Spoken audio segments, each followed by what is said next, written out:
being recognized today. I'm Jiajie Zhang, Dean of the McWilliams School of Biomedical Informatics at UTHealth. I would like to give you an overview about the school. And some of you know who we are. Some of you have never heard of us.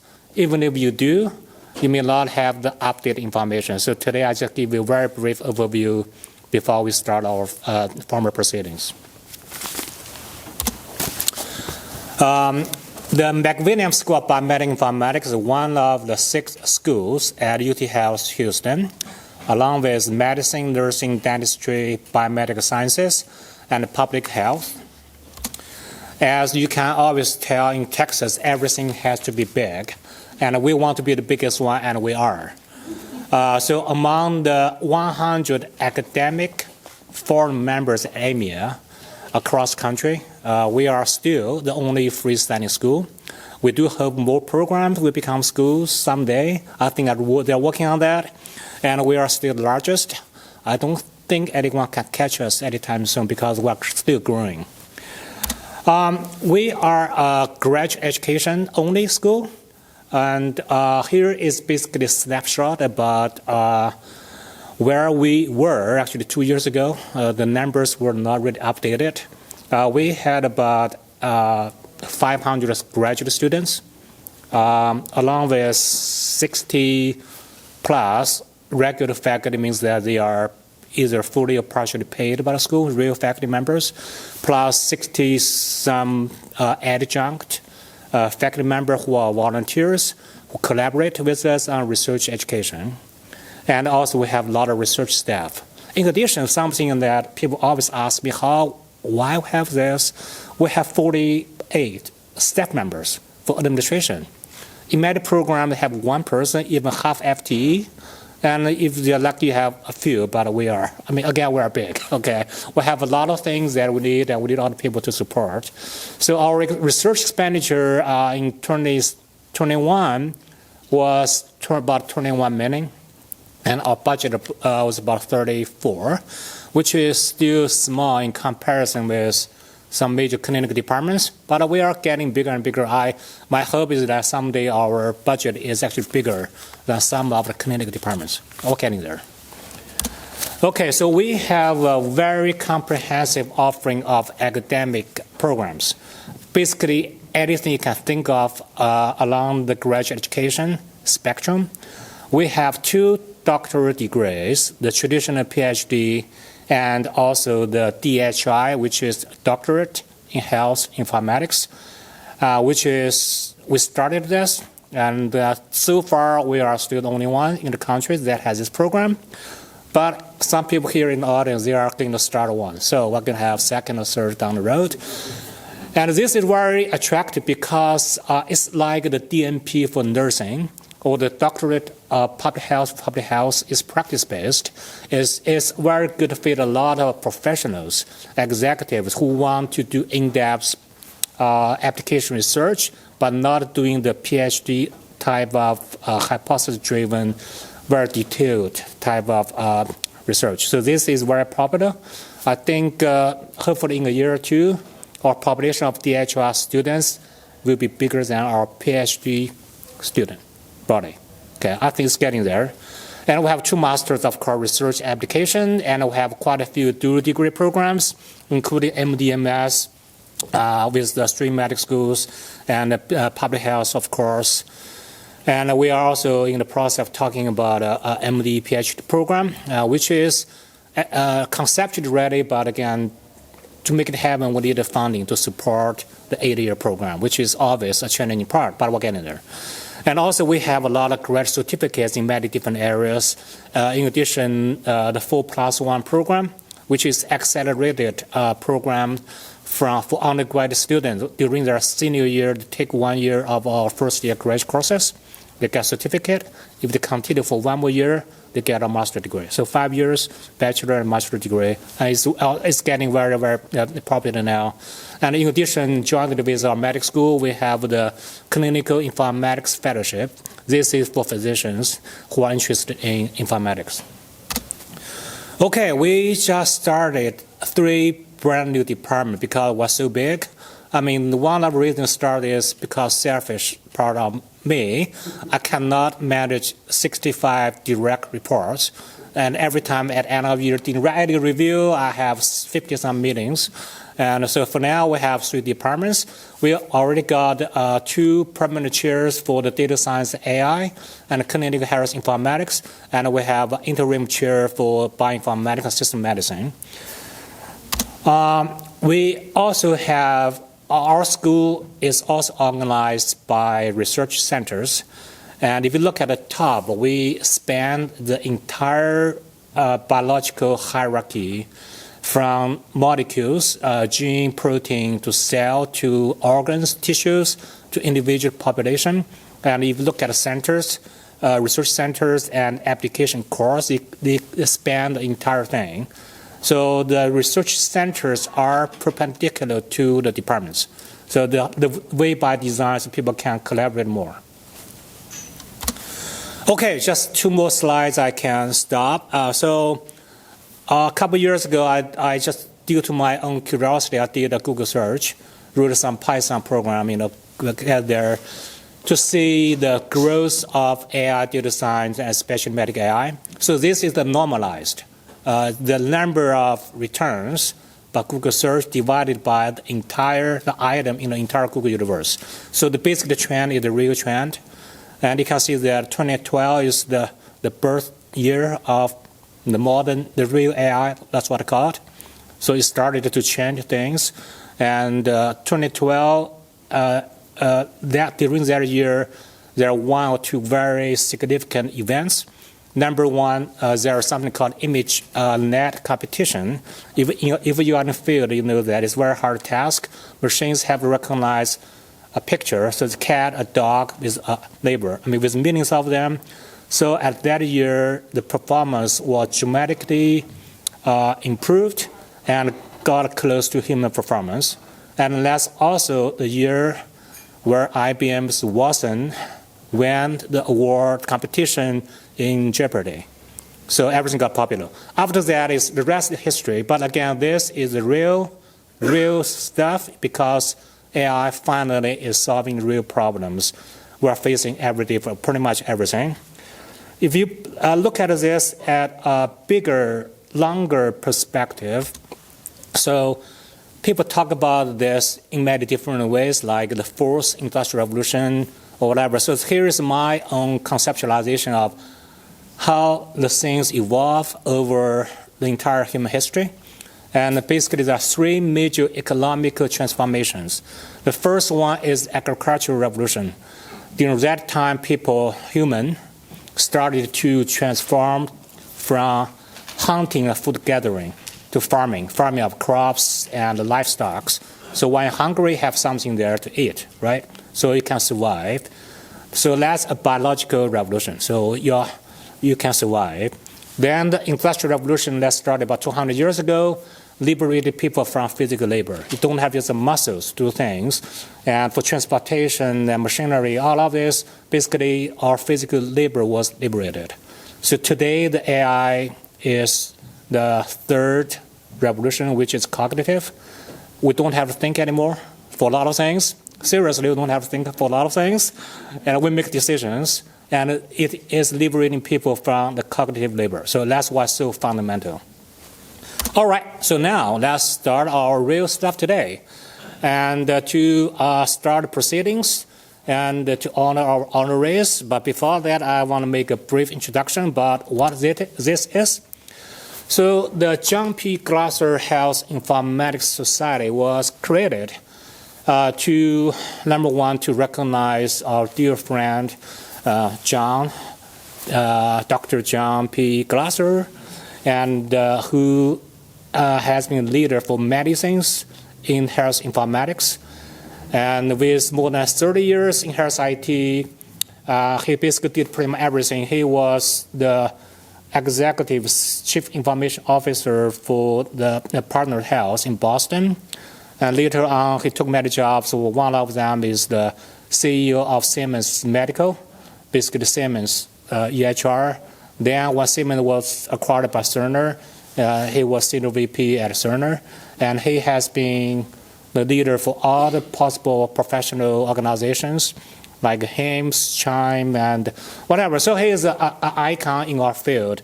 So we were actually very grateful for him let us use his name to recognize the leaders in the entire field, and both in the industry and academia.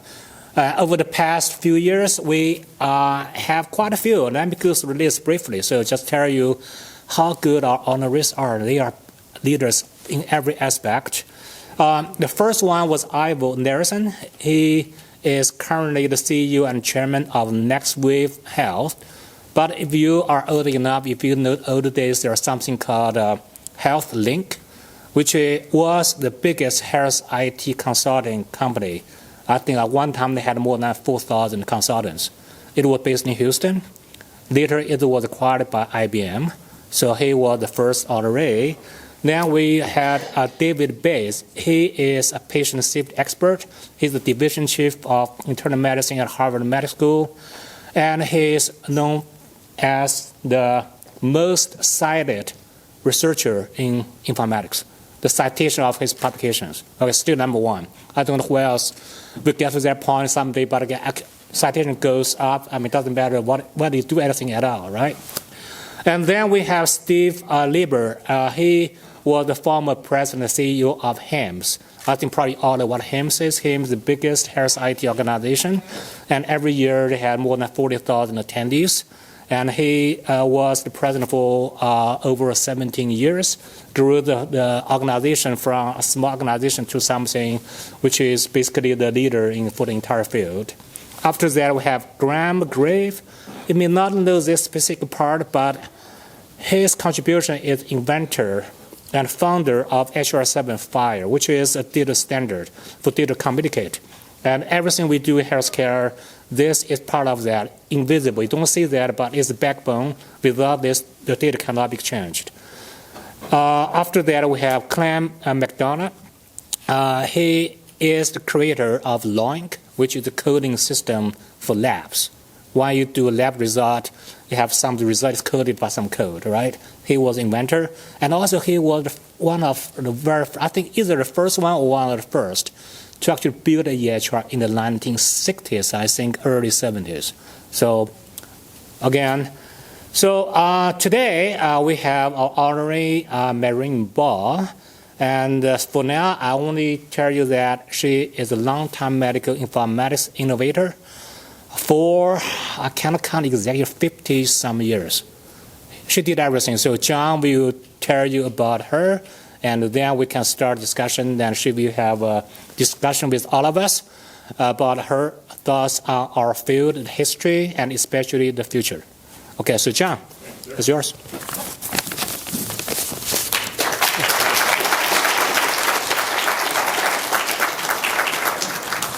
Thank you, Zhaji. I guess you guys can hear me. I'm John Glaser, as you might have gathered. I have the privilege of introducing my colleague and friend, Marion Ball. I'm going to read this sort of a little bit of her background and a series of accomplishments. Actually, they're quite extensive. I'm going to only do probably about 10% of all that you've done, but you'll get the point. And then I'm actually going to read, and you don't know this, but I write a letter to my family every week, and I've done that for 35 years. And 4 pages long, and the observations of personal, professional, and the world as a whole. And I wrote about you, Marion, and I'm going to read what I wrote. And then we'll join up here for a conversation that will include, hopefully, all of you. But anyway, let me start with the sort of précis of her remarkable accomplishments. Dr. Ball is a member of the National Academy of Medicine. She serves on the board of Health on the Net in Geneva, Switzerland, and was elected to the International Academy of Health Sciences Informatics. Some of her more recent work accomplishments include that she is the Raj and Indra Nooyi, if I say that correct, Endowed Distinguished Chair in Bioengineering at the University of Texas at Arlington. And so she's been doing that since 2021 and still holds that position today. She's Professor Emerita at Johns Hopkins University School of Nursing, and she's been in that role since 2007. And more recently was a senior advisor to IBM, the Healthcare Informatics and the Center for Computational Health, and did that for a number of years. She has served on a variety of boards in the health information technology field. Was a member of the Board of Regents of the National Library of Medicine. She was president of the International Medical Informatics Association, and I know her well as a co-chair of the Healthcare Information and Management Systems Society, where we were both on the board together a couple of years ago that we did that. Her accomplishments have been acknowledged and celebrated on many occasions, including this one. She received the Morris F. Collin Lifetime Achievement Award from the American College of Medical Informatics and the American Medical Informatics Association, and was inducted as an honorary fellow of the American Academy of Nursing, and she received or has received an International Medical Informatics Association Lifetime Achievement Award. Those of you who are students, and you are either currently a student or you were a student, you know this. She is the author-editor of over 25 books and 230 articles in the field of healthcare informatics. So unbelievably accomplished. Now, let me read you what I wrote across this board. First of all, what I just read is what I wrote, or part of what I wrote, but I wrote more than that. So the Innovation Award will be given to Marion Ball. An abbreviated biography for Marion is in the footnote. I have footnotes on these letters. So anyway, that was what I just read, was the footnote. She is clearly quite accomplished in the digital health field. However, what really distinguishes her is that she's one of the warmest and most professionally giving individuals I have ever met. She has mentored countless people. And every time she greets me, and this was true when we greeted each other yesterday, and I'm sure hundreds, if not thousands of others, she is truly delighted to see me. She is impressively charismatic. I have worked with Marion on several occasions throughout the years and regard her as one of my most favorite colleagues. She is the exemplar of a person who is a remarkable professional and a wonderful human being. So, salute to you, Marion. So without that, we ought to give the young lady, come on up here, young lady.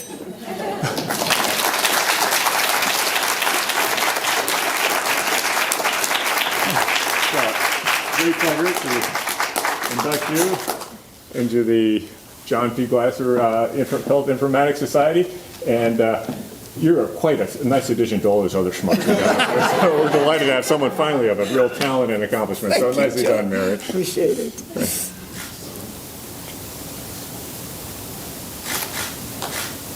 All right, terrific. All right, there you go. Let's have a seat here. So now, Marion and I are going to sit over here. We have a quick video. Oh, yeah, and I thought, first of all, well, I guess you can sit where you are. It's probably easier to watch the video. So we got a quick video, which has been put together by the staff here, and we're going to run through that, and then we will sit over there. Wonderful. So have a seat.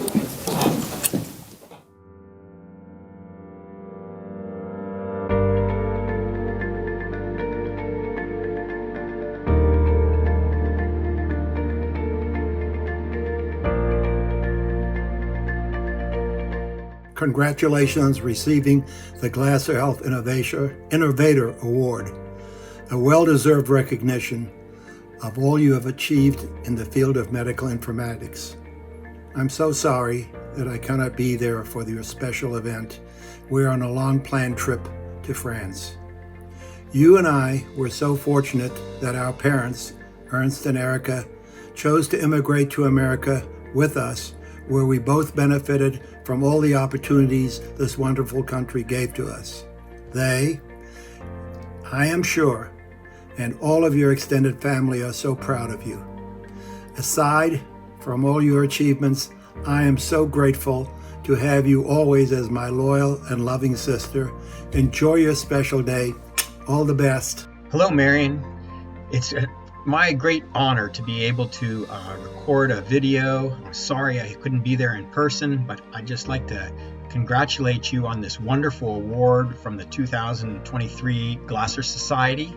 I think a lot of the people are going to be talking about some of the things that you've done in the past and some of the things that you're doing now, but I'd just like to let everyone know something about who you are and what it's meant to me. And I just want to tell you that I've been watching you and admiring you my entire career from well over 35 years now, and I've seen what a great supporter you've been for the informatics community, the nursing informatics community, and so many of your friends. And I'll never forget you helping Maury Cullen come to all those meetings all those years when he was over 95, it seemed like, years old. And so once again, congratulations on this wonderful honor. There's no one more deserving of you than you. Thank you very much. Bye.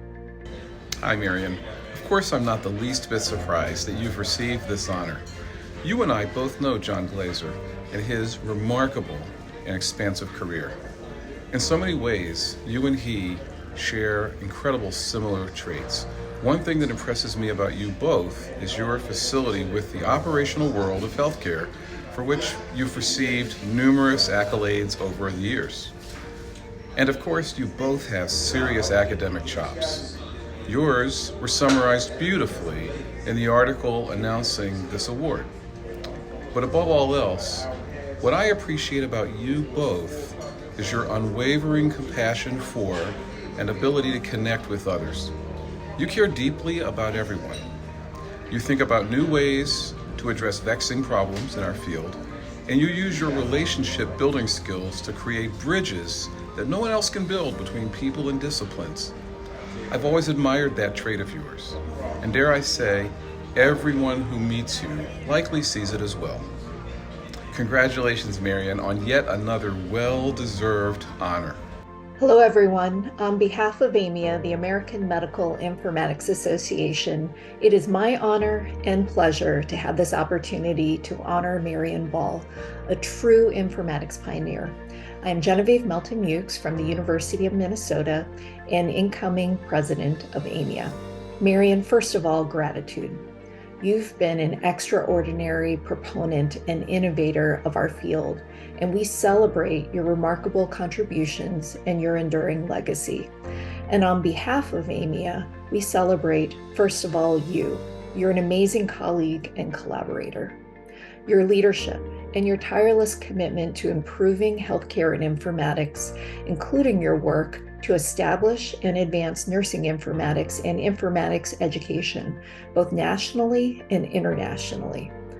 Your advancement of interprofessional studies, your inspiration for countless individuals that have followed in your footsteps, your leadership and service, notably to the International Medical Informatics Association, to CHIME, to AHIMA, HIMSS, and the NLM, and serving as a founding member of Technology Informatics Guiding Education Reform, or TIGER. And AMIA thanks you for your leadership and your service to our organization, including to the American College of Medical Informatics, and your most deserving honor in 2002 as the Morris Cullen Award, the Lifetime Achievement Award in Informatics. I can't think of another more deserving individual for this year's John P. Glaser Health Informatics Innovator Award. And on behalf of AMIA, we celebrate with you. It's an honor to call you our colleague. Your legacy is a testament to the power of visionary leadership, and your impact will continue to be felt for generations to come. On behalf of AMIA, we extend our heartfelt gratitude to you, Marion, and celebrate with you as a true informatics trailblazer. I'm so proud and honored to say congratulations to you on this special day for this much deserved recognition, not only just for myself, but also on behalf of a larger community of informatic professionals and friends with international background. Over the years, you have been our biggest supporter, promoter, mentor, and leader to connect people together, train the next generation of thought leadership, and advocate for international researchers, especially women in the field of health informatics. So Ward filled us to thank you for what you have done to the field, and we're here to celebrate this remarkable moment and follow your footsteps to advance health informatic innovation. Hello, my name is Jack Lee. I'm the immediate past president of International Medical Informatics Association. I'm also a professor of Biomedical Informatics from Taipei Medical University. Marion has always been our inspiration, our mentor, and our best friend. She has this superpower of seeing the best in people and bring out the best from people. So I want to congratulate Marion for winning the 2023 John Glaser Health Informatics Award. and keep going. Always be our star and our guiding light. Go, Marion. So we'll learn from you legendary experience for being a phenomenal informatic innovator, a fantastic bridge builder, a wonderful mother, an extraordinary woman leader, and most importantly, a lovely, warm, kind, and fun friend. We look forward to working together, going to more conferences, and having more fun. Congratulations from the bottom of our hearts. Dear Marion, I wanted to offer my heartfelt congratulations for your receiving the 2023 John Glaser Award from the University of Texas at Houston's School of Biomedical Informatics. For my entire career, you've been a guiding light for informatics, not only for your own clinical informatics focus and expertise in nursing, but across the entire field. You've been a national and international leader, as your recent award from the International Association of Health Sciences Informatics also is proof. And you've just been a very good friend to me personally through all these years. And I really, really appreciate it. This is a wonderful award. I participated last year when Clem McDonald got it. It's a wonderful award. It is greatly deserved by you, and it's a tribute to not only to your past success, but your ongoing success in your new MyCai Center at the University of Texas at Arlington.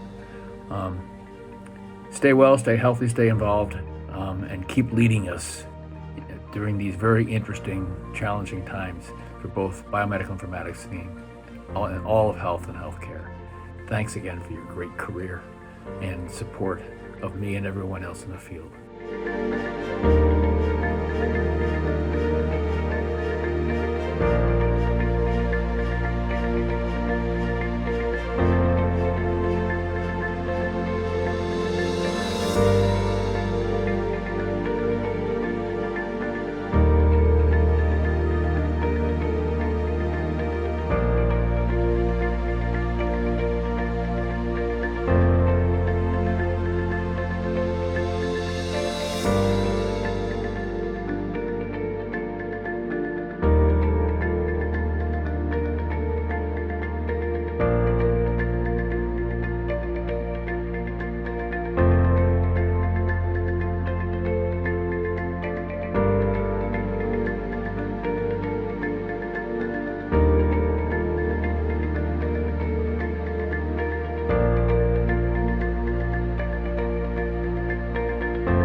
Dear Marion, I am pleased and honored to have the privilege of speaking on behalf of the entire biomedical informatics scientific community to congratulate you on receiving the John Glaser Health Informatics Innovator Award. In fact, who else than you deserves this prestigious award? I'm sure each of us will have our own views of what your legacy is, which shows how large and deep your legacy is. For me, 3 P's stand out. P for people.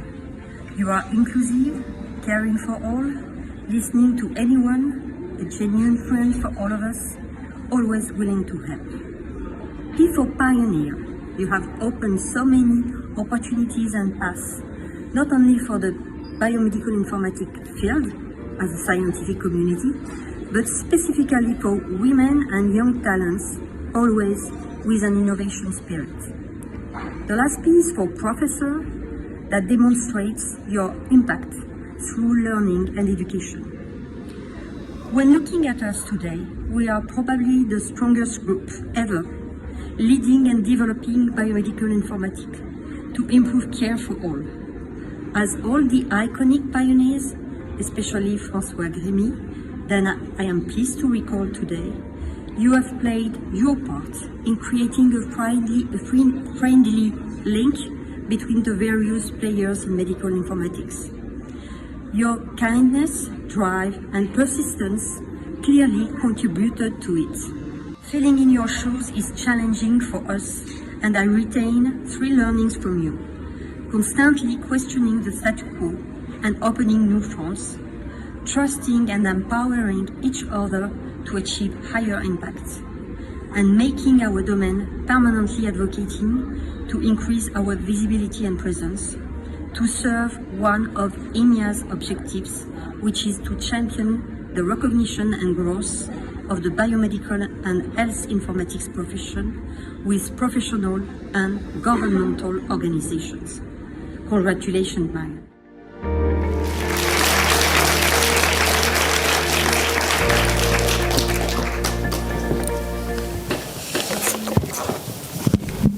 Well, I hope you felt the respect and admiration of a very broad community, and I hope you felt the love that's out there in a very big and deep way. So it was fitting. And I know you were blushing, and nobody could see that, but nonetheless, it was nicely done, Jaji and staff, for putting this all together. We're going to get a little bit more mundane, or back to earth anyway. Not mundane, but we're going to still talk about some exciting stuff.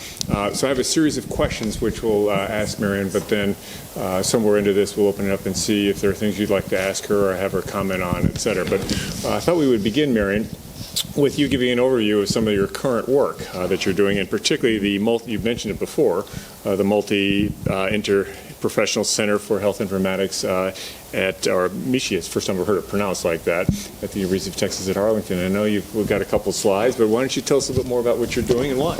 I would be glad to. Well, first of all, I do want to thank you very much for the big surprise, all of my colleagues and my friends. I'm just overwhelmed, but thank you all for the efforts to get that together.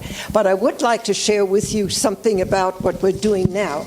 Absolutely excited about the fact that we have at the University of Texas in Arlington, and from those of you who might not know that, it's halfway between Dallas and Fort Worth, 15 minutes from the, thank you, yes, I will need that, from the airport, the DFW airport. And an enormous university, 46,000 students.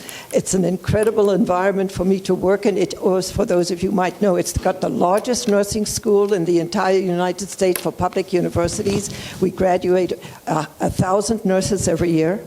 And it's an unbelievable department, or school, I should say, of engineering, which I'm working very closely with. And I've been privileged to be able to set up, as you can see here, a multi-interprofessional center for health informatics. And the vision that we have, and what I'm going to just briefly go through just for the first few minutes to answer the question that John has just asked. The idea is we need to think about turning sick care into health care. The fact of the matter is the U.S. at the moment does not have a healthcare system. We need to work very rapidly, and the whole idea is with digital health or health informatics to see how do we use enabling technology to make that transition. So we work towards public health, prevention, see that we stay out of the hospital and make it a true making a true health care system instead of a sick care system. So to do that, we have to have, here we go. I might need some AV help. It's not, here we go. Thank you, top button. Okay, so like everybody, you have a strategy, you have a vision. Very quickly, you can read very well, but look the vision. It's very simple. Achieving 21st century leadership in health informatics and intelligence, given the fact that Jajay just gave us that wonderful presentation of where things are going. It's the whole cognitive world that we're moving into.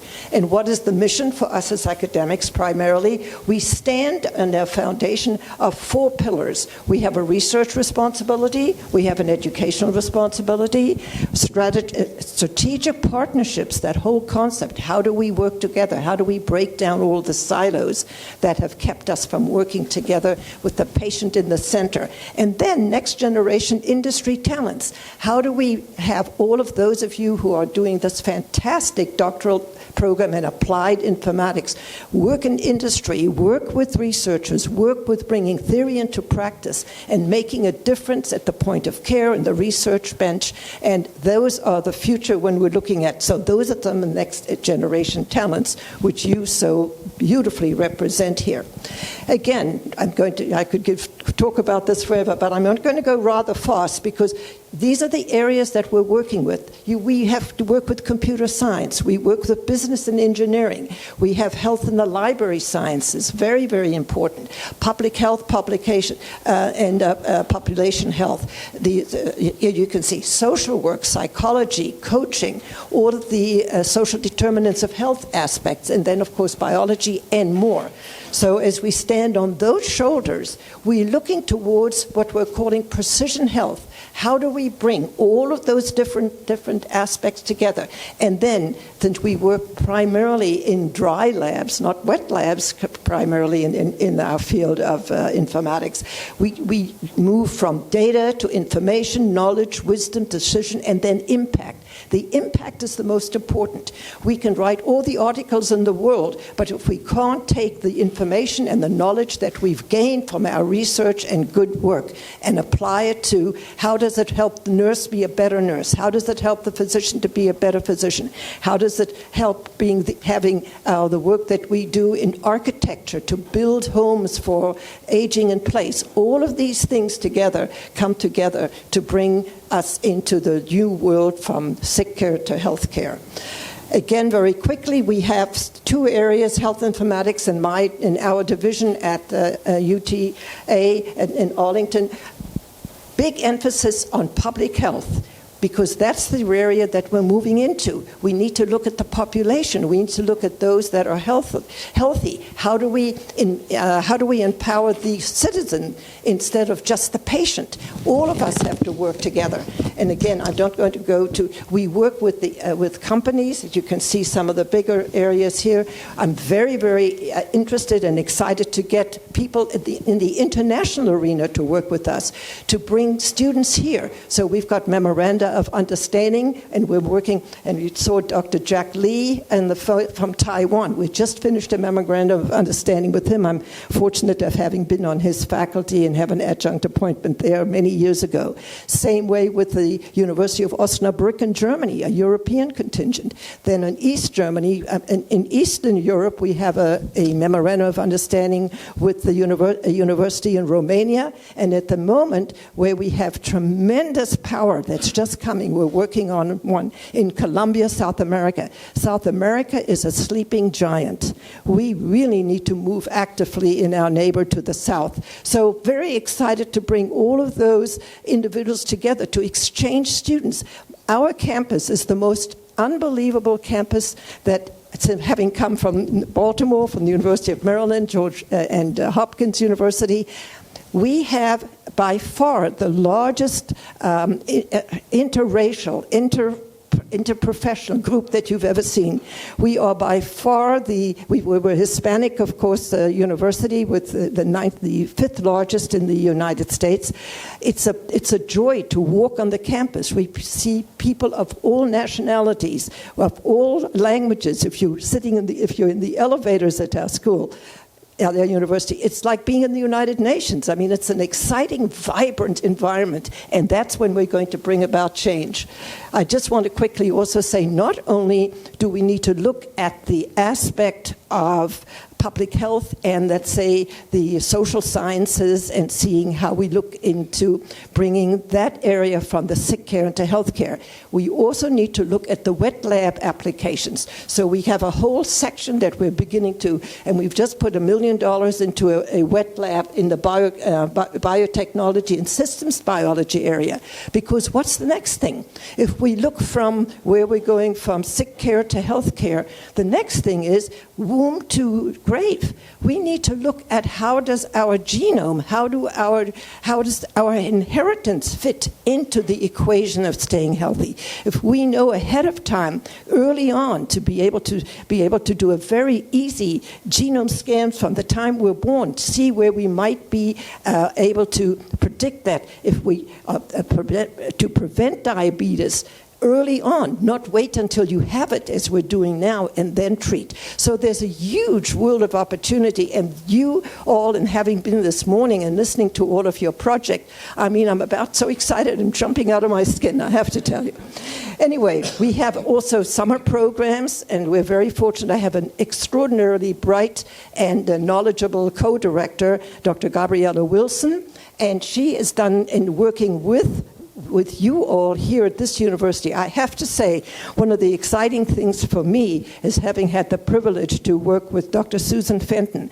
What she has done in this Get Fit project, and some of you might be involved in that, we had her on our campus. We were honored to have her this summer working with and evaluating our summer students to see how do we bring students who might not even know or be involved in knowing what public health informatics is all about, to bring them not only to where the current situation is, but enlighten them to come and get their masters, get to be professors in this field. I mean, and Susan has led the charge on that, not only for our university, but for universities throughout the state of Texas. So, and then we have a Tex Biomed Summer Institute, funded by the National Library of Medicine. I enjoyed hearing one of the presentations from one of the students sitting right over here from Vanderbilt University, and seeing how do we bring the knowledge and the power of a library to the classroom, to nurses, to physicians, etc. So there are a lot of areas that have exciting activities at the MICI Center, the Multi-Interprofessional Center for Health Informatics. We also have certificate programs. We've done all of this, by the way, just in the last 2.5 years. We've been busy, you guys. And then here we're looking right now, that's already being taught. If there's one thing, if one can think about something positive that's come out of the pandemic that we unfortunately had to live through the last 2 years, it's the fact that all of a sudden we're realizing that we can do a lot by telehealth. And those are the kind of activities that have, I would say, leapfrogged us 2 or 3 or maybe even 10 years ahead of the change that it takes very slowly in our healthcare, have speeded that up just as a little plus. And then we're looking at post-baccalaureate programs and graduate certificates. However, I have to say, your school here and Jage's college, what you have here, there's no other university, I don't even think there's another in the whole world that has a whole school, a whole division that has what you have. And I mean, the presentation that he just gave us just a few minutes ago of the vast advances and the number of people, I really have to bow to you. It's an incredible achievement, and my hat goes off to you. So we're trying to augment some of the things you're doing, but you're certainly a superstar. Okay. As you know, I've been very, very fortunate in having been involved in this field since I'm no spring chicken, which all of you know by now. I was able to very early on, because of the tremendous support that I got from my parents and my father, for example, to introduce me very early on to a world-renowned publisher, Springer Verlag. And we started our field, which in my lifetime, which is so exciting, informatics, or the fact that using computers in nursing, or digital health, as we talked about during the classroom experiences, is all during my lifetime. There wasn't any computer science departments when I went to college. All of this has just started. How do we bring the application of computers in healthcare? Even if you think about the computer age, I mean, we had big mainframes. We didn't even have. We were still using with 10-based systems. The C360 was the first computer I worked on. We did machine language. We worked with assembly language, was an incredible advance. And then, oh my God, we went to Fortran and COBOL, all languages and everything you young people don't even know about. The Hellerith card, using IBM cards, so. But the beauty of it is we were able to track that since the series started in Springer. in 1988, and I do have a publication which is an open source that tells you the story, published it this year, how we evolved into developing this whole new field, and the only series worldwide that is only dedicated to health informatics is this one, from the first book, which was called Using Computers in Nursing, to now over 200 volumes having dental informatics, informatics for every aspect, public health informatics, the history of medical informatics, which Maurice Holland and I did together. So you guys have the opportunity to at least see what has gone before you. Don't repeat the same mistakes we made. Look further and stand on the shoulders of all of those people that have contributed to all of this work. Oh, wait a minute, I got to go back one more.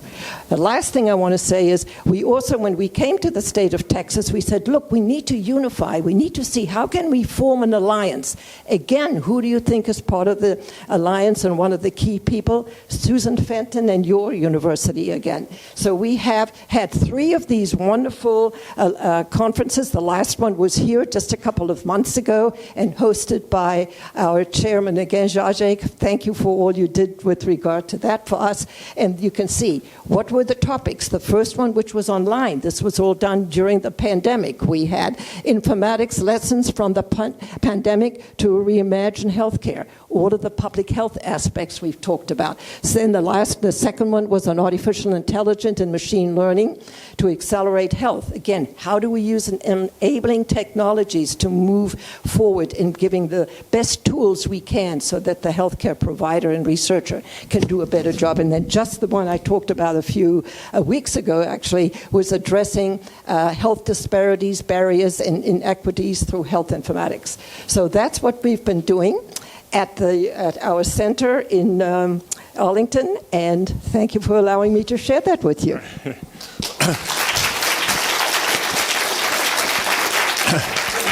I think you'll find multiple opportunities to clap because there's a lot to clap for. No, but I thought, Marion, thank you. And I have a question, then we'll open up to folks out here. I mean, what reminds me of, and you've done a brilliant job of this, is the extraordinary power of bringing together a diverse community of perspectives and interests with a common goal and surrounding them with leadership that is thoughtful, inclusive, and most important, has passion. And you can do extraordinary things. I mean, you got to have structure, this, that, and the other, but nonetheless, you unleash this energy and unleash this intellect and talent, et cetera. So nicely done. In that vein, you've also started the Tiger Initiative. I was wondering if you could spend a couple minutes telling us about that. Okay, my Tiger Initiative, I tell you. Tiger stands for Technology, Informatics, Guiding Educational Reform. Well, it's kind of a story, and while you're storytelling, you're all friends. So, under the second Bush administration, George Bush decided that we needed to have what one might call a czar of informatics as a full-fledged force within the federal government, which in now evolved into what you're familiar with, which is the ONC, which, by the way, you, John, have spent a year or so also in that office, which is an incredible office, and many of you, their funding comes there. Anyway, that was in 2005. Well, at that time, I was still at Johns Hopkins, where I had my appointment in nursing and in the School of Medicine. It was a big announcement because this was an establishment of a whole new division within our federal government, you can imagine, and something we were excited about. So several of us from Baltimore, where I was at the time, took the MARC train down to Washington, and we went to the conference center where it was huge, much bigger than this auditorium. The big announcement was made. There were people from every aspect of government, every aspect of medicine, etc. And all of us were talking, and they were talking how important it is to make somebody who will lead us in the area of technology and healthcare, etc. Well, after about 2 hours, and everybody's so enthusiastic, and every medical specialty in the world was represented, the American Medical Association, American Hospital Association, not a single mention of nursing, which, I mean, listen, nurses are the foot soldiers of the healthcare army.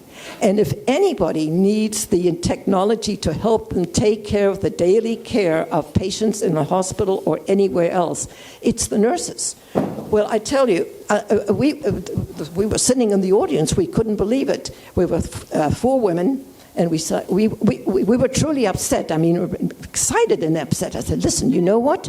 We're going to have to change this. This can't be accepted." So we did like what we do when you get upset. I said, "Come on, ladies, it's time. We're going to go to the Cosmos Club where my husband had a membership. We're going to go have a nice cup of tea and coffee, and we're going to just discuss this. We have to take some action." Well, out of that experience, we came back to Johns Hopkins. We went to see the dean, Martha Hill at the time, and we told her that we would like to see if we could really put ourselves forward and see that nurses get to sit at the table at this organ. And that is, she said, not that I hate to say it, most deans of nursing schools have other things on their mind other than nursing informatics. I have learned that. We have to change that, but she was willing, however, to say, okay, go ahead and do it. You seem so enthusiastic about it. So we did. We got funding from the Robert Wood Johnson Foundation. We got funding from the National Library of Medicine. And the best part was we got support from nurses from all over the United States. And what I wanted to share with you, since I did bring this along, this is the 4th edition of Nursing Informatics where technology and caring meet. This is the outcome of the work that we did as a result of a very intensive program, actually a workshop that we had at the Uniformed Services University in Washington, D.C., which is also a funny story. Again, it's always competition. So we thought, we're going to have the meeting, we've got the funding, we're going to have a 3-year plan, a 10-year plan. We're going to put Tiger onto the map and see that nursing gets a place at the table. So the first thing is we're planning the conference, and we decide, okay, the keynote is going to be at the University of Maryland, and the closing keynote will be at Hopkins.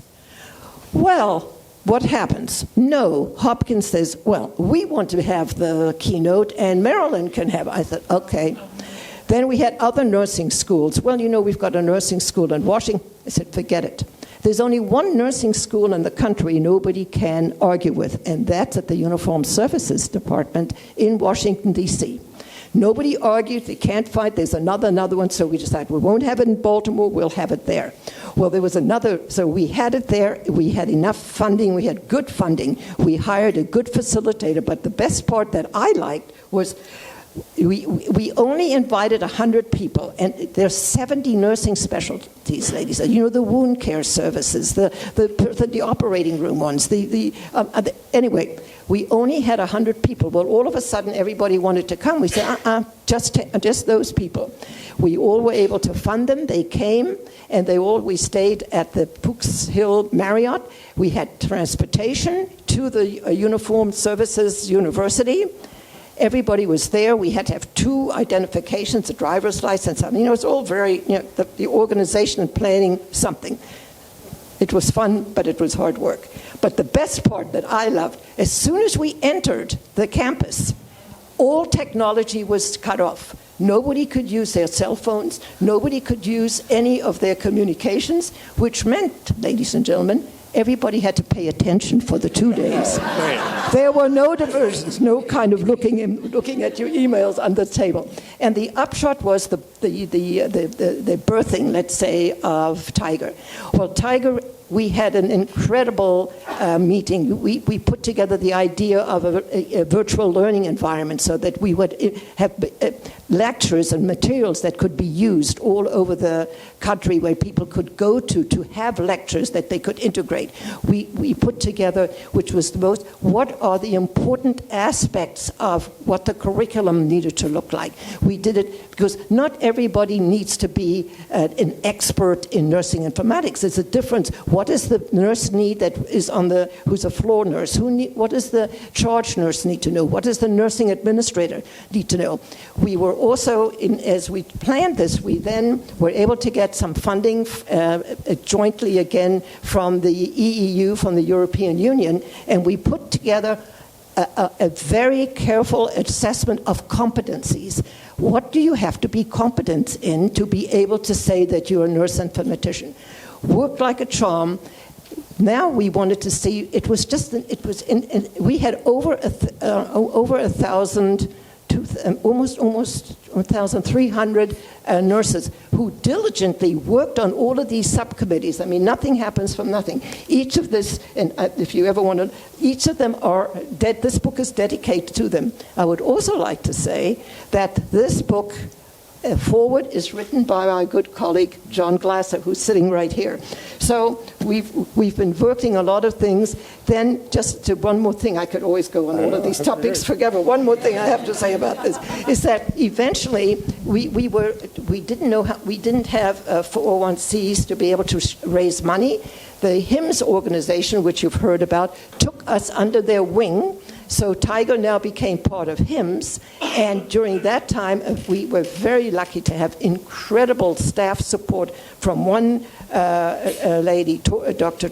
Tori Shaw-Morowski, and under her leadership and all of the people, the committees that we had, Tiger is now a force in 34 countries around the world. So Tiger has claws. Okay. I mean, just one comment. I think you can be deceived in this commentary by Marion. She said, well, and then we brought these people in and we got funding for this, and it seems like so easy and so, matter of fact. It ain't easy at all. It takes extraordinary skill and commitment and the ability to bring people together, and not only bring them together, hold them together. I always used to think political support's like a slowly leaking balloon. You got to keep reinflating it along the way. So just absorb for a minute, what is behind those sentences. Also don't be, she's intimidating at a level because say, geez, I'll never do that. But many of you will, and a lot of you are quite capable of that. And earlier, don't be shy about going out and changing the world and realizing that people like Marion can show you how that's done. So I have other questions, obviously, about sort of where the field is going, et cetera, but I thought we'd stop here and see if you all have questions, either about what she has spoken about before, up to this point, or you'd like her to talk about. So why don't we just take a quick pause so I don't hog the stage with all this. Anyone have questions for Marion? Okay. Yes? Yeah, so it's really fascinating, again, which I think I made that comment earlier today, and it remains valid. And my question is, for a lot of people, and for most people, me included, it's very it makes me feel hesitant when something hasn't been done before to question whether or not it's even possible. And for a lot of people, they try to think, has it been done before? What were the parameters? Where has it happened? When? All that stuff. To me, from what I heard earlier today and now, I don't know if you ever have those kind of thoughts. It seems like the answer is no. What is your advice in that regard? How do you switch from, how could I and others switch from this mindset to the mindset that you see? Would you like to rephrase the question? Yeah, I understand and so Marion says, the Tiger Institute doesn't exist. It's never been done before. How do I, go out and do it? Does it mean it was a bad idea and it shouldn't be done? Or, how do I do this? I think, and I'll give Marion a response, having been involved, for example, in the creation of CHIME, for example, way back when, and the eHealth Initiative, a number of industry groups, et cetera, is I do think that if you get surrounded by a small group of people who believe it can be done, you will make it happen. You may not know exactly how you'll happen, and you'll wind up into issues along the way. There were a couple of times in CHIME, which is the healthcare CIO, where I thought it was over. This thing's not going to fly. We just ran into this roadblock, and yet there was, in the hour of need, so to speak, there was this belief. But I think part of it comes from the belief, just pure belief, it can happen. And part of it comes with working with a cadre or nucleus of people who are colleagues, who believe along with you and who complement you. And you're not stupid or naive about the darn thing. There's real issues and real barriers and real ways the whole thing can go up in smoke, a lot of things. But I also think you take a step at a time. Okay, we know this much, and then we'll know this much, et cetera. I don't think you should leap into the great beyond and hope it all works out. Hope is not a plan. So I think, there are ways to sort of not inch is wrong, because you actually want to do a yards at a time your way into this, and along the way de-risk it. But anyway, I think Marion, who's done this multiple times, and you can see, I suspect, I'm answering for her, I shouldn't do that, is the pure belief and the passion that it can be done, and surround herself with colleagues, and there you go. But anyway, Marion, what would you say? Okay, well, I'm going to tell you, to answer your question, what I'm thinking of next. How about that? Okay? Okay, there you go. All right. Now, first of all, a little history. when 20 years ago, and it was alluded to in the show here, I was very fortunate to be asked to be on a very, what I thought also very important initiative sponsored by the Swiss government, which was called Health on the Net, the HON organization. And what was HON all about? Don't forget, less than 20, it's 25, 30 years ago, the internet came into being, right? And at that time, Jean-Raoul Scherer, who was a very distinguished informatician, head of informatics at the Canton University in Geneva, went to the Swiss government and said, look, you've got all of this medical information on the internet coming, all of these web pages. How irresponsible is it for our citizens to be able to go in and not know? We responsible as to whether that information that they're getting on the internet is valid. I mean, the bottom line is, it's the Wild West. It's not like reading something that you could get in the Lancet or the New England Journal of Medicine that's peer-reviewed. You can trust that information. You cannot trust this.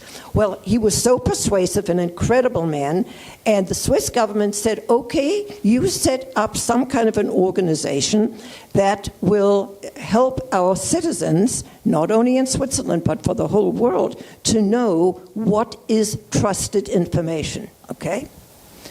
Which we did. It was also adopted by the National Library of Medicine, Don Lindbergh, who is one of my absolute heroes and mentors, who was 30 years, by the way, one of the longest-serving members of the National Institutes of Health in one of the units.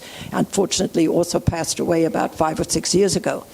They accepted that too. So what was this? We established an organization, which I was lucky to serve the board on, that gave a HON code approval of various web pages. Now, obviously, there are thousands of hits. Let's take a broad one, since we just talked to one of your really good researchers in cancer here. If you ask them, give me some information on breast cancer, you're going to get literally thousands of hits. Now, how do you, as a citizen, which is what we're responsible for, not just all of you would know, that they would know what can they trust and what can they believe? One of them, just give an example, you could get that on the internet. One of the hits was that if you eat apricot seeds, you will be cured. Well, I mean, you all laugh, but if somebody has no idea, well, I can get apricot seeds and I'll eat them and I'll be cured of my cancer. Now that is, so again, true.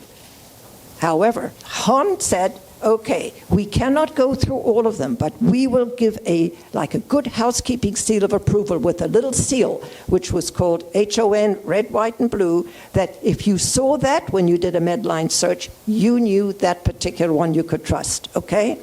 It worked magnificently. Unfortunately, just now, the last year or two, the Swiss government said there's so many other areas now that are validating, but this was 25, 30 years ago and saved a lot of lives by getting people to say, look, you can trust the Mayo webpage, you can trust the information that's coming from whatever, Johns Hopkins or whatever. So that was a very important aspect of trusting information. Now, fast forward, and it hasn't happened yet, but I'm thinking, now, look what we have. We've got ChatGPT, we've got generative AI, we've got all of these things that are just within the last 5 or 6, not even years, within the last year, have just gone, if you want to think of the hype circles that we have from the Gartner Group, we're on the highest spike. Everybody thinks it solved the problems of the world until it hits, again, the trough of disappointment. But the bottom line is, what are the ethical implications of all of that? Can you just trust anything that you put in there? So in a way, it's going to be a lot more difficult. But we're going to have to look at how are we going to be able to help, again, the citizens of the world using this powerful tool and what you can trust and how you're going to handle it. I don't have the answer, but that's what needs to be done next. So you know what? It's going to happen. Yep. Yes, ma'am. And you segue perfectly into my next question, Dr. Ball, because Dr. Zhang, he mentioned it, we're in a new evolution right now, especially with technology, to help those with informatics. So do you see that now is going to be the need for ethics and integrity type programs to help us utilize using those technological tools more ethically? Because you're right, I saw one of the slides that had misinformation and disinformation. So you're not able to trust everything that's out there. So I'm guessing that organizations need to start looking at formulating those type of ethic groups to look and analyze at those tools, the data tools that we're using and bring it into our organizations. I mean, you are so spot on. I mean, misinformation is the worst thing you can do, is to give people information about the wrong drugs and then people not knowing. Now, what's very interesting, first of all, again, you guys, if you think, I mean, and you, not this audience because you're all in this field, but artificial intelligence, which I think it's a wrong term, it should be augmented intelligence, because it really augments the ability of a provider or a nurse or a physician or so on to be able to extend what they could naturally do and advise them for. But there's the definitions. But to get back to the ethical aspect of this whole aspect of information. If you go back in history, and I don't have to even go back this far, artificial intelligence was already talked about in the 60s. We have a colleague, for example, everybody knows Ted Shortliff, and he was at Stanford as a doctoral student. He wrote his dissertation on mycin, which was an artificial intelligence system on antibiotic drug taking. The data that he had was a validated data set that could be shown, the data that was being pulled from there and giving the advice on mycin was something that you could, quote, trust, because we knew where it was coming from. You had a lot of other good examples. You had Dr. Lindbergh did a artificial intelligence system which was called Oncosin for cancer. Again, it came from cancer data that was trusted, that was collected, that you could go back and validate and see how you got that. We had Jack Myers, who did excellent work at Pittsburgh. There were people all over the country for the last 50 years. John and I knew many of these people, and many of them. But the thing is, in those days, the data that was being used upon which decisions were made was valid data. Now, when you put in something on ChatGPT, it goes into oblivion. I don't know where it's coming from. Some of it is very good. I would love John to respond to that, too. Well, it's a terrific question. And actually, if you go to Jaji's graph, each of those revolutions has brought a huge downside. The agricultural revolution, on the one hand, fed us all, but wars intensified as people fought over land, who had the right fertile land to go out and do this. Industrial revolution, actually, which is interesting to look at the data, the average height of the European male dropped 4 inches during the Industrial Revolution. And the life expectancy dropped because they're crapping up the air and crapping up the water, et cetera. And so each of these introduces positive stuff. We're net ahead, but massive downside. And not trivial downsides, massive. We have a massive downside here, and it's the my favorite ChatGPT is the question of what's the world record for walking across the English Channel, and it came back and it said this person on this date walked across the English Channel and this time. Wow, who knew I didn't know that. You probably didn't know that either. Yeah, but and it's not only the sort of synthetic stuff, but it's also the political arena. So you get these made-up videos of this, that, or the other, which inflame and a variety of things like that. So we have, as a society, not just as a healthcare community, but as a society, need to deal with this. And I think we're beginning to figure how do we deal with this? Unleash the good part, but on the other hand, protect people from all kinds of mayhem and bad news that can come along the way. And I think we're beginning to get our hands around bias. We're beginning to get our hands around hallucination. We're beginning to get our hands around, the fact that it turns out that these are such energy consumers that actually the production of these things may consume more energy than most countries. And so, golly, we already have a problem with, screwing up the environment because of the energy demands. We're going to make it worse. So anyway, we're learning about all that. I don't mean to dismay you. I'm close to retirement, man. It's all yours. Okay, go get them, Tyre. yeah, you'll figure it out. I trust you. I don't know about the rest of them, but you're good, and maybe the guy sitting next to you is good too. But you guys will be fine. Any other questions for Marion or yes? I get something out of them too well. That's why. going to ask a selfish question because I have the opportunity to while I work on my translational project. But I just wanted to see if you had any thoughts about the intersection between what we're talking about with health disparities and how informatics can help with solving that kind of issue of more health equity. Okay, let me just make sure that you have got the question right. You want to know how informatics can help in the area of health disparities? What your thoughts are going forward. There's a lot in the arena, and it kind of goes and coincides with health distrust, obviously.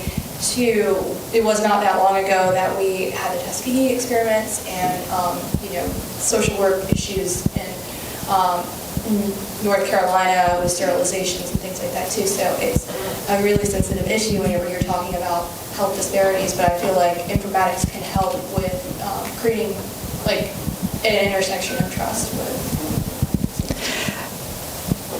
Well, first of all, it's not a new problem, as that you're alluding to now. We're always going to have various levels of our society that are in more need than others. But I think we probably are doing more now than we ever have done. Now, one of the things that we need to worry about, particularly with the people with the disparities, look at the problem that we had with the aspect of who should get inoculated for the COVID virus.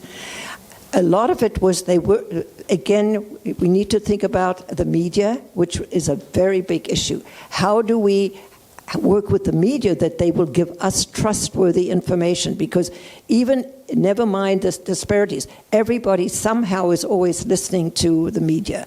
So then they're going to say, well, look what happened at Tuskegee. What happened with these? I'm not going to. So how do we change the behaviors? I think we're doing a lot better. We're realizing that we need to work much more with the areas that need the help. We need to work with our communities. We need to work with the churches. We need to make sure. And part of it is also that people like to hear from people who are like them. If you're talking to a Hispanic community and here you're standing with, and you're a Caucasian with great knowledge, it's not going to go anywhere. You need to be able, so we're learning. We need to be able to see if we go make individuals who are Hispanic learn from Hispanics, give the information to them in their own languages. They can ask questions. It's a matter of trust. We're also seeing more and more, and you're seeing why are we making such a huge effort to seeing that we, for example, in our university, try very hard to get minority groups into nursing, because very often the communication between a nurse and a patient is needed, that it's somebody, first of all, who might speak their language. In our case, it's a lot Spanish. But all of the other areas, you have an African-American lady, she might feel not trusting a white nurse. She might want to work with an African. There's nothing wrong with it. But the thing is, the sensitivity and beginning to realize that these are things that we need to face up to, be open about it, and not hide it. So a part of your question, I'll ask John also to respond, but I do think I'm encouraged that things are improving in that area. Some of you all were talking about what you were doing with the homeless and how to get what to do with the homeless shelters. We've got homeless shelters right around the university where I am, where we now send our nurses, our social workers, to go and do their clerkships and internships there to learn how to communicate. So we're making progress. It's something we haven't solved yet, and it's a good question. John? Yeah, I mean, I think this is, there's aspects of it, and some of you talked about it in the course of your projects, where we could do a better job of data. Where's the situation going on? What do we do about it, et cetera? At least we have better knowledge of the status and whether things are getting better or not. And I think we can do a better job within the context of like the electronic health record, of communicating with social agencies, making sure people are followed up on, and a variety of things like that. And the care team is a broader set than more just your medical issues. They're dealing with some of the social things that you're challenged to. On the other hand, I look at it as this is a massive, massive problem. And, how much, and we all do what I do. So one of the things I was looking at in this letter that I write every week was looking at differences of net worth that have gone on in this country over the last 20 years. And you take the net worth of the top 10% and the net worth of the 50, it is separating rapidly. And the net worth of the, quote, bottom 50, shoot, that's half of us, has not moved at all in the last 20 years, but on the top 10, 5%, it's gone to the moon, et cetera. So disparity is getting worse at a level. And so you say, well, what is it we can do to solve that? I don't know. And that's not an IT issue. That's not a digital health issue. That's a different kind of issue, that's got to go on. Or to deal with disparities that come out of the fact that we have large numbers of people with mental health challenges, and so how do we incorporate them into meaningful lives and productive lives when they sometimes have struggled to function, in particular jobs. So I think as a society, we have a lot of work to do collectively that is broader than health, frankly, and broader than healthcare IT, and frankly will always be with us, at a level, because we can make it better. I don't know we can solve it, at the end of the day, because it's just so big. It's got to go on, and so too many working parts. I don't mean to be dismal. I just think it's it's like world peace. It's obviously more of an issue now than before, but nonetheless may always be a challenge with this. Let me see if I have another couple of questions for Marion. Go ahead, yeah.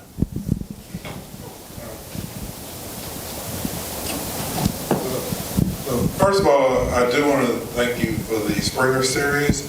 I tell you, I would not be here if it wasn't for the Short-Lived and Semino introductory book, as well as Dr. Lorenzi's organizational management book, which is also very influential in our project, and a very good friend of mine who just retired from Vanderbilt, and a former librarian.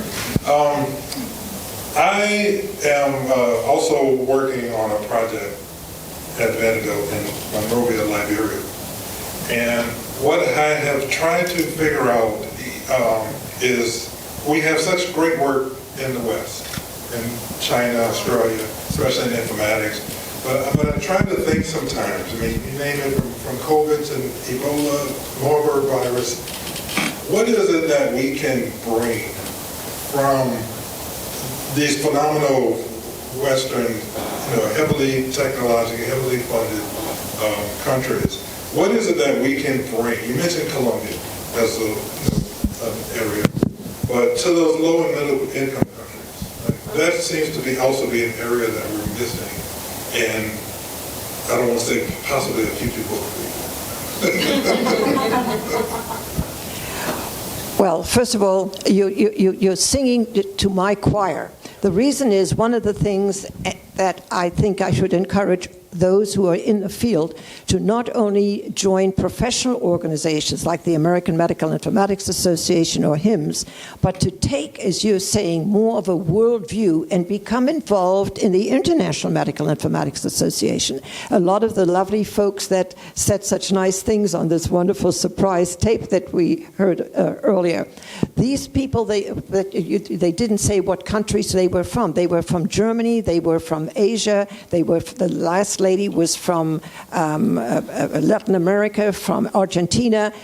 All of those countries, as you said, and of course also Africa. Now, another thing is, I was born in Africa. I'm a real African American. So I want you to know that that is a continent that is a sleeping lion, and it is awakening. And it is our responsibility in many ways. And if there's anybody that's done enormous jobs, as Bill Turney, who you also, has done unbelievable work in bringing to various countries in Africa. Africa is a huge country. They have 100 different languages just in that one continent. It's very different. I was born in Johannesburg, South Africa. That's sub-Saharan Africa. What's going on in Ghana, what's going on in all of the northern parts of Africa, the western, each of those are countries all on their own and on their self. Now, when I was president of the International Medical Informatics Association, see, everything is always a long time ago. This was from 1953 to 1956. During that era, we established a subgroup within the International Medical Informatics Association that was called HELINA. And HELINA is very closely affiliated to the international group, just as there is a subgroup that is APAMI, which is Asia Pacific, and then we've got EFMI, which is European. Each of these are subgroups working together and all come together and share information when we have the International Medical Informatics Association meetings, which were just this year in Australia, and some of the people were here. Susan was one of the persons who were very fortunate who was there with us as well. So what you're saying, we do need to do that, and it is our responsibility as a developed country to do what we can, and there is already a lot being done. But if you join these organizations, you can be members and share this information. And one of the things that, particularly during my presidency, I was interested in bridging. How do we bridge? How do we bring people together? Just like we sit in a room. If you're all sitting in a room, it doesn't matter from what country you're coming from. We can share information. And of course, books and textbooks are very important. I feel very blessed that many of my textbooks are translated into Chinese, into German, into Polish, into Spanish, and a couple of other languages. So that's one way, at least, that I feel we can outreach. And it doesn't have to be the 5th edition, which just came out that you just saw. We just had 2 5th editions. What's going on? This particular book here for Tiger would be an enormous value. And every book, by the way, even if it's one edition to the next, there's nothing in the edition 1 that's a 2, that's a 3 and 4. These are all brand new because the field is evolving so quickly. So I'm glad you brought that up. I mean, there's no doubt we've got to outreach. The good thing is it's happening. It just needs to expand, and it's all of you, as you said. You're retiring. Heck, look, I'm 20 years older than you are.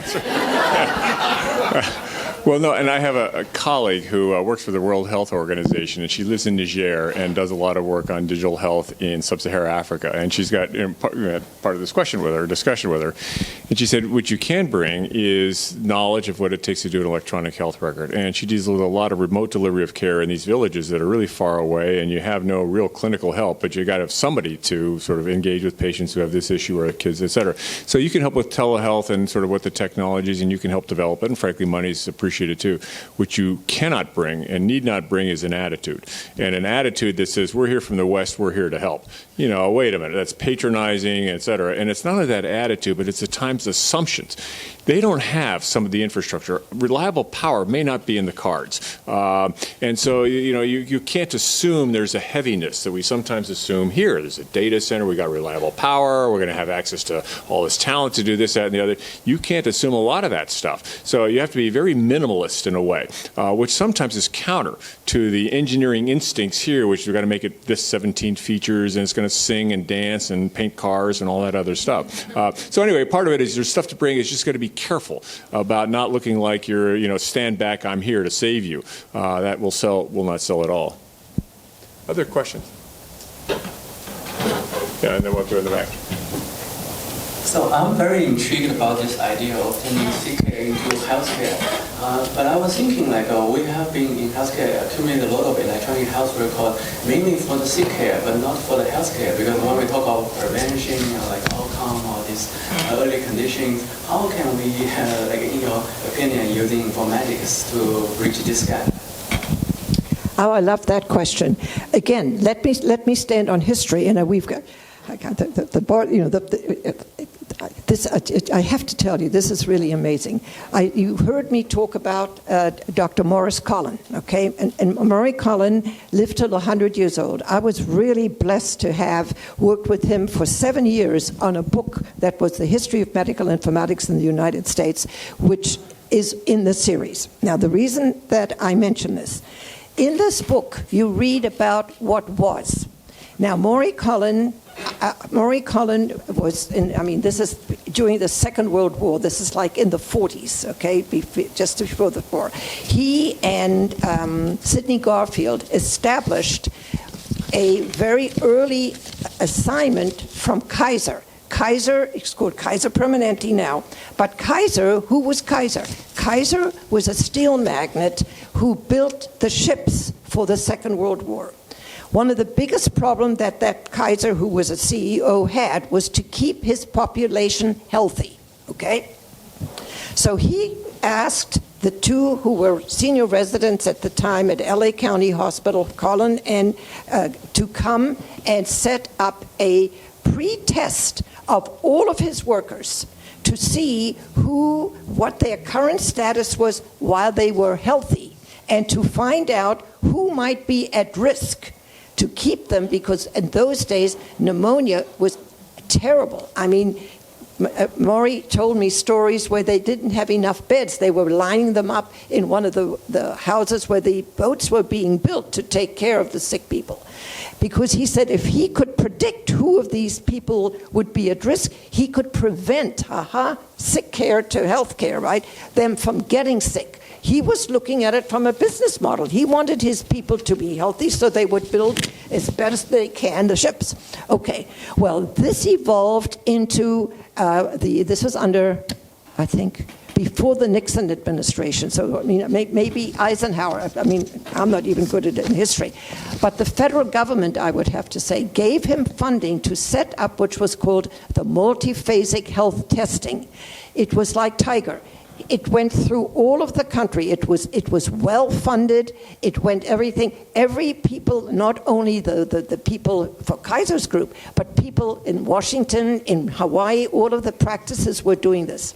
We got, and it was fabulous because we could predict this person is going to is up for could be a diabetic. Let's make sure we put him on the right diet so he doesn't have to first be a diabetic before we take it. Okay, so now what happens? It was nationally well recognized. Now this is where I'm very disappointed.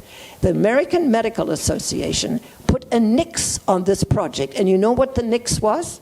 That the physicians who were members, and it was a much more active one, said that that was their bread and butter to do the annual reviews or annual physicals, and they were not getting the revenue from the annual physicals because of the multiphasic health testing, and funding was stopped. And so the thing is, again, we've learned, we know how to do it, but what does that mean? You've got to work with policy. You've got to work with government. And we've got Nora here, who is an expert in she must see those kind of things all the time. But, I mean, Nora, you might even like to you could make a statement here. I mean, we will learn from each other. It's because she knows what I think. I know we're wrapping up. So I think we hear this about telehealth now. That telehealth takes away the bread and butter from our regular physician practices, and it's a pushback we continue to get. So Marion and John and others know that I sometimes refer to my dear friends at the AMA as the cartel, and I think there should be a RICO investigation of their copyright of the CPT codes, because I do not think a system that depends on physicians to develop their own payment codes is sustainable, and I suspect that's why she handed me the mic, is so that I could say that to all of you. And I say that with love and respect to my physician colleagues and my physician colleagues that work in code development, but we cannot innovate into healthcare with codes based on sick care. And this audience understands that, and I love every single one of you for nodding, because I say that to civilians and they say, what are you talking about? So some of the people sitting in this room may be the beginning of breaking some of those constraints, because if you can't get paid, are you going to do it? Well, maybe if you're John Glaser, right? Because you can't help yourself. But there's a whole underlying premise here around sick care that we have baked into the data and the process, and if we don't break it, we're never going to make the kind of progress that we need to make. Great. Well, I'm delighted to see, Nora, that we found a way to bring you into the conversation. It was under the wire, but it got done. So with that, Jaji, the floor is yours. Okay, number one, let's thank Marion and John again for this great conversation.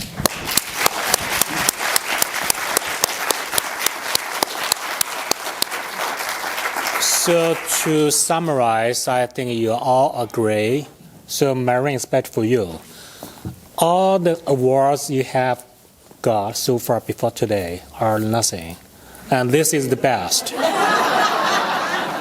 Okay, so it's not joking, because to be eligible, you have to be a member of the National Academy of Medicine, awardee of the Morris Conant Award, which is the most prestigious award for AMIA, and along with many other awards. So to be qualified, you have to get all of this. So again, this is the most prestigious award. Thank you again, and congratulations.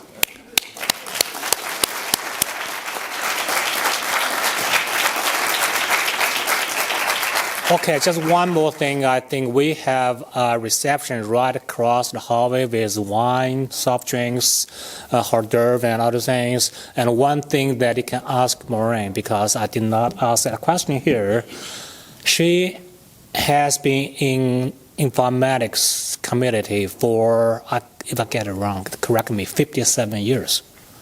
Just ask her what she did. and how many more years she's going to continue to do that. Again, thank you again for coming here, and let's go there for the reception. Thank you.